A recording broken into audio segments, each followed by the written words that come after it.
Bueno, continuamos con el tema de usar redes neuronales para solución de ecuaciones diferenciales parciales no lineales.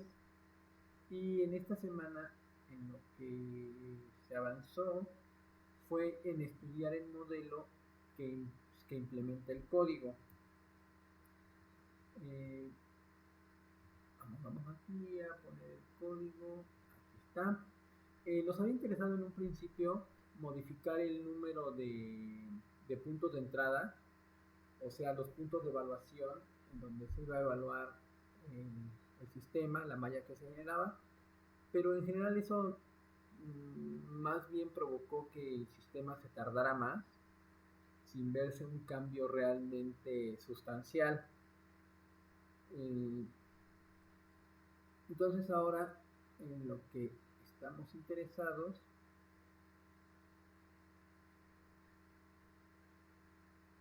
es en pues ya entrarle directamente al modelo que con TensorFlow, el modelo de red neuronal que con TensorFlow se genera y que es el que finalmente me permite aproximar la solución a la ecuación de Burger, que es la que estamos estudiando. Entonces, vamos para acá. El modelo de entrada utiliza una función que se llama TF, bueno, TF es de TensorFlow, es el para acrónimo, de Keras Sequential, que en el fondo genera es un stack lineal, y un stack es una estructura de datos del primero que entra es el primero que sale, le llaman FIFO, First In, First Out. También para eso no lo dejamos nada más así, sino implementamos nuestro propio stack mediante listas, como para recordar un poco y tener, pues, en mi caso que soy de computación, pues, en principio que la carrera fue en computación, pues sí, quería volver a teclear esta parte y tenerla ahí. La implementación mediante listas se puede hacer mediante otros elementos de implementación de un stack. Entonces, continuamos. Sequential me genera un stack lineal. Después, en esta implementación que se hace en el código que estamos utilizando del artículo, él hace una función, introduce una función mediante en el stack. A ver, aquí es importante volver a ver el código. Veamos el código. Lo que él hace es, dice, créame un modelo que va a ser TF que era secuencial. Después, adicionale una primera capa. Con esto le agrega un tensor de dos entradas. Se lo agrega, que va a ser del tipo, que va a tener elementos del tipo, que va a ser de 64 bits, flotantes de 64 bits.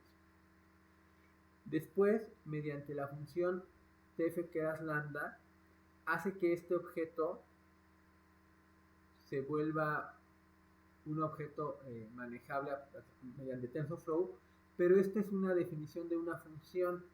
En principio lo que hace esta función es que recordemos que V y LB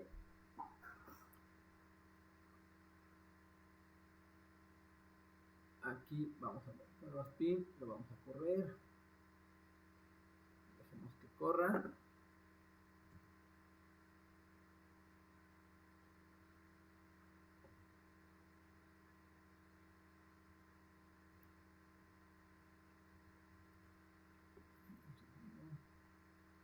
Registrar, Canva tiene una...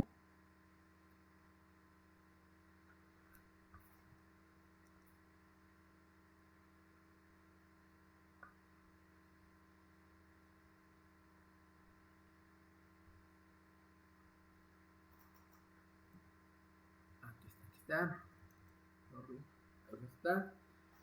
En principio, a él le llama a eso tensores. Y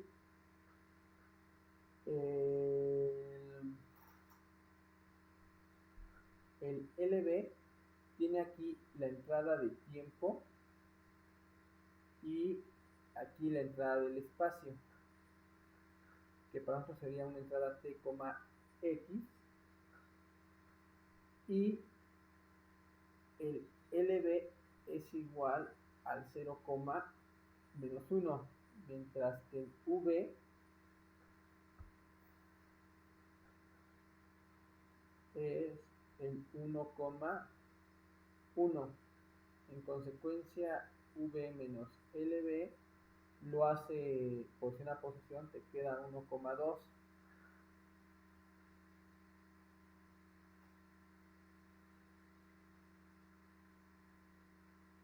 Y cuando dice que va a hacer la resta, la hace posición a, la división, perdón, la hace posición a posición.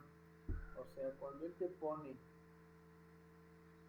que este resultado, el 1, 2, lo va a dividir entre LB menos otro vector que sería alfa, beta, lo que termina pasando es que lo que tiene LB, que es 0, 1, sería alfa entre 1, b más 1 sobre 2. Cuando multiplica por un escalar, pues literalmente lo hace como un espacio vectorial. Cuando tú lo multiplicas esto por 2, estas entradas, pues se vuelve 2 por la primera entrada y 2 por la segunda entrada. De igual manera, si tú agarras y restas, como en este caso que pone menos 1, la primera entrada le resta menos 1 y a la segunda entrada le resta menos 1.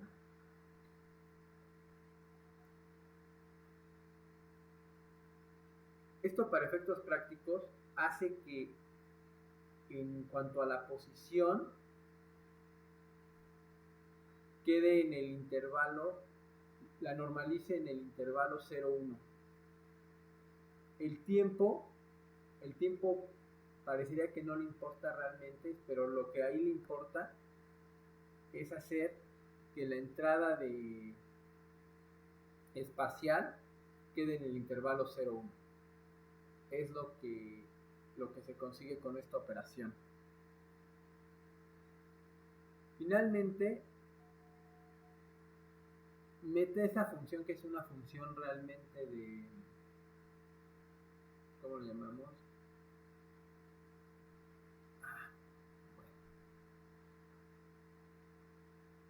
Que me rescala el espacio solamente al intervalo 0,1.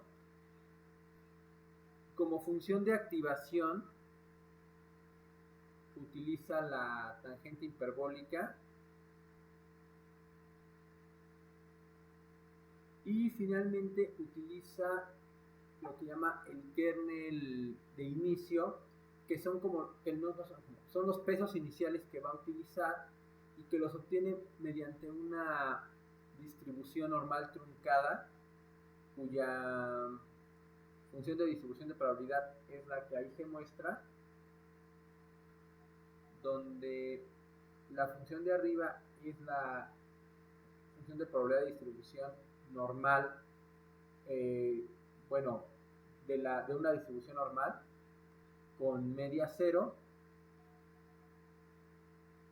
y desviación estándar sigma, y las funciones de abajo son las acumuladas.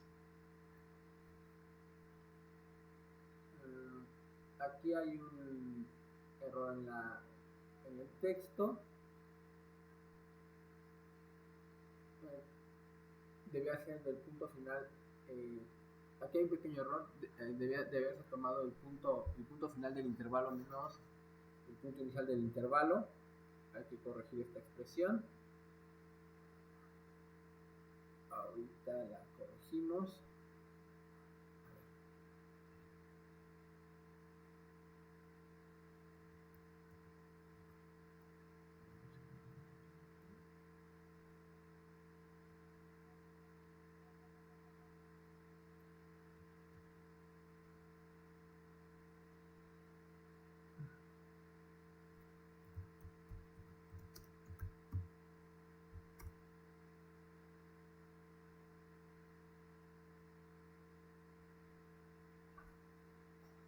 Sí, vamos a corregir esta expresión. Una disculpa de que esté mal puesta.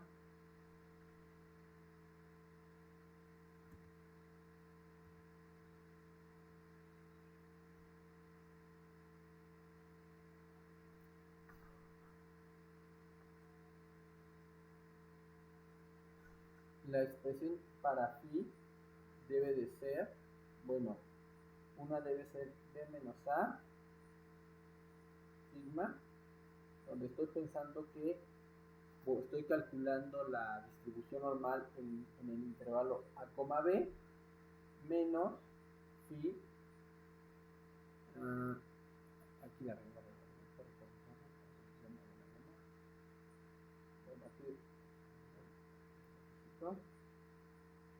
mu a menos mu entre sigma, pero como para nuestro caso la media es 0, debió haber quedado phi entre b sigma menos phi entre a sigma. Entonces, bueno, con esa aclaración de que aquí hay un error, no era x, era a, era b y era a. Como estamos tomando el intervalo espacial para x de menos 1 a 1, debió haber estado de 1 y menos 1, efectivamente.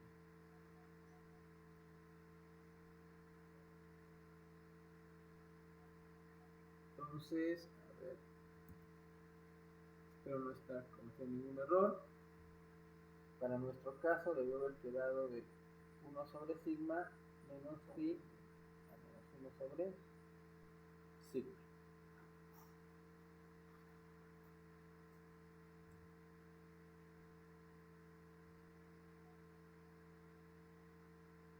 Y bueno, como decía, este esquema utiliza media mu y la sigma que utiliza, la desviación estándar que utiliza es 2 entre lo que llama fan in más fan out. Quiero volver a aclarar que en este caso lo que estoy analizando es cómo se genera el modelo mediante TensorFlow en este código de Python y propiamente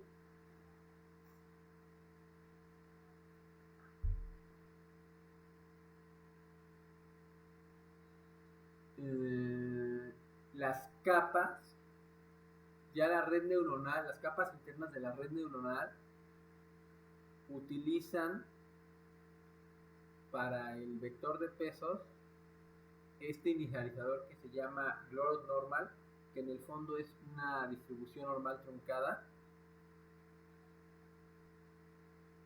y es quien toma para esta distribución normal truncada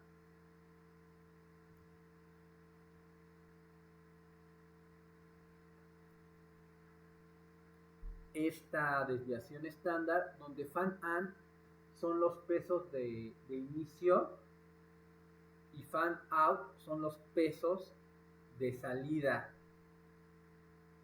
Justamente está ahí en el proceso de saber bien a qué se refieren estos pesos. Y por último quiero decir que para entender esto estoy utilizando este modelo, lo que estoy estudiando de redes neuronales de manera independiente, para entender, como digo, para poder entender qué es lo que está ocurriendo con este código. Y siguiendo este modelo, la matriz de pesos inicial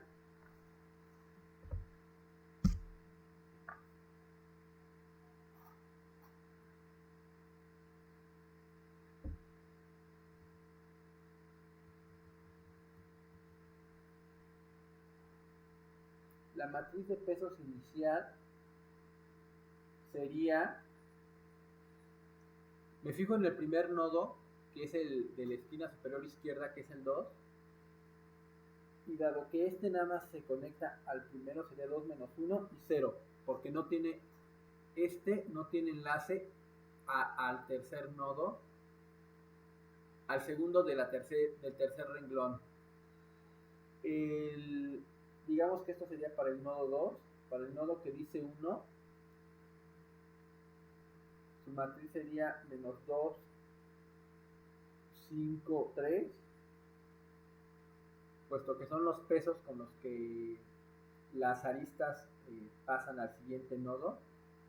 Y finalmente el último sería menos 1. No, esta parte sería 0.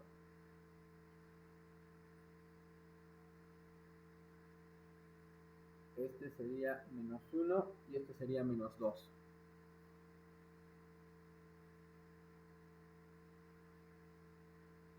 Luego, ¿cómo calculo? Esos son los nodos de entrada y la matriz de pesos de entrada. ¿Cómo calculo cuánto los valores que se toman en la primera capa, lo que llaman capa oculta o capas internas? Sí. Bueno, le adelanté.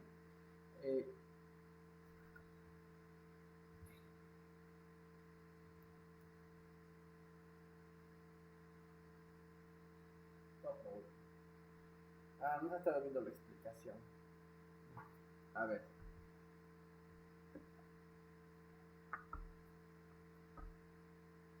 Denme un segundo.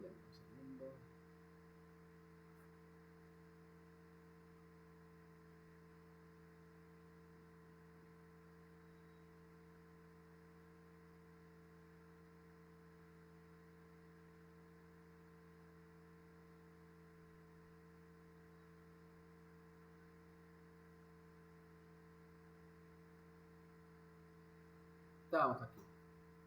Ok. Entonces, no sé si sí lo puse porque luego se me pasa a cambiar la pantalla.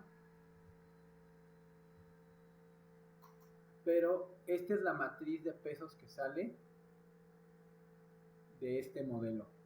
Tengo los nodos iniciales y la matriz de pesos son los pesos con los que las aristas, los pesos sobre las aristas que conectan con los nodos de una de las primeras capas internas, que de aquí se le llama H1. Luego entonces, ¿cómo calculo los valores en los siguientes nodos?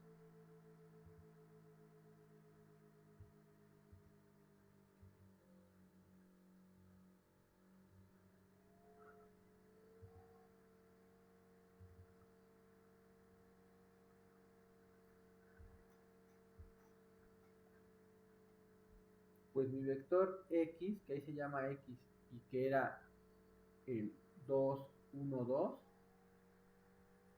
H1 va a ser W por X, y esto justamente me da el 2, 1 menos 1,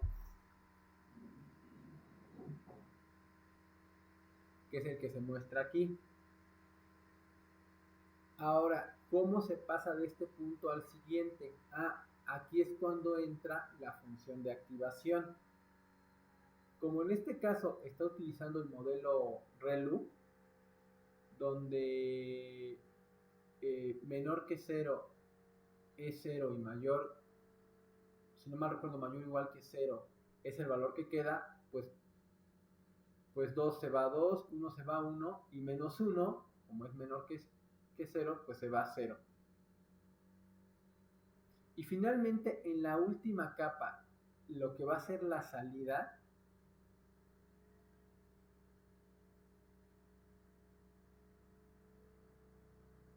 nuevamente tiene una serie de pesos. Y con estos pesos y estos elementos de salida en los últimos nodos, nuevamente calcula el producto que le da este valor, aplica otra función y a este valor ya le aplica una función de pérdida. Para nosotros la función de pérdida es la evaluación en la ecuación diferencial. Lo vamos a poner. Pongo el código.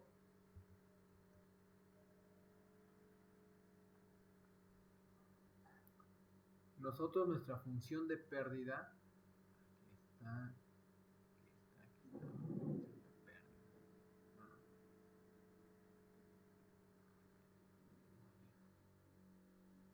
Aquí está. No.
Ay, bueno.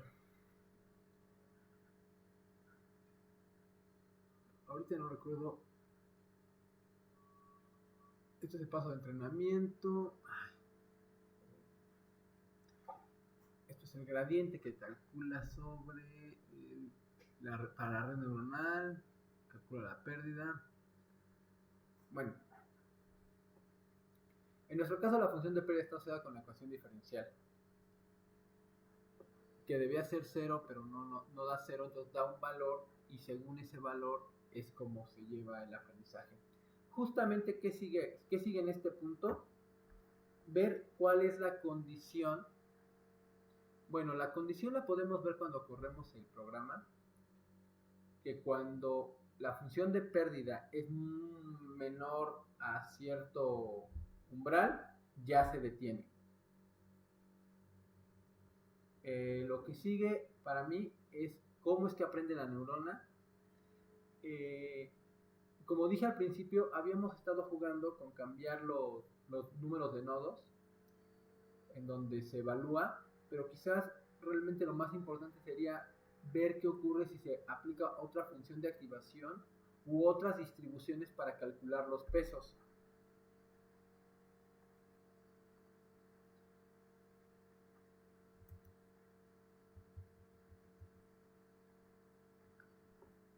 TensorFlow tiene toda una gama de distintas funciones para obtener estos pesos. Sería cuestión de aplicar algún otro que seguramente algo sería más óptimo para este problema en particular. Y finalmente, y lo más importante para mí, es cómo se liga esto que estoy entendiendo de redes neuronales exactamente de manera ya más general con los problemas. ¿Para qué? Pensando que después se pueda aplicar de manera más general o pudiera obtener alguna especie como ya de al menos de reglas generales de dado qué problemas, qué tipos de parámetros y funciones se deben aplicar con respecto a la red neuronal que se utilice para obtener el mejor resultado. Bueno, vamos a parar esto. Bueno, esto sería la exposición. Espero que he explicado en qué se está avanzando.